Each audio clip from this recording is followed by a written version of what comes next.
nothing. Tomorrow is another game. It's completely different. No, there is the statistics are very good for not only for the journalists. I have to recognize that I check the statistics too. But I don't know. The only thing I wish to continue with this statistic, no, but will be a very difficult game. They have very good team. A lot of things can happen during the game. It's not about if we didn't lose for I don't know how many games or how many years. It's not about this. It's about tomorrow, 95, 100 minutes, and let's see who is better.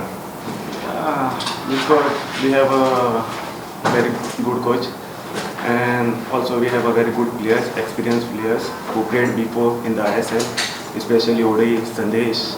They played before in the ISL. I think we are doing very well. Past 5 matches we played very good. Right now we are top of the table. I think we are top of the table, or I think second. I don't know, but we are doing very well.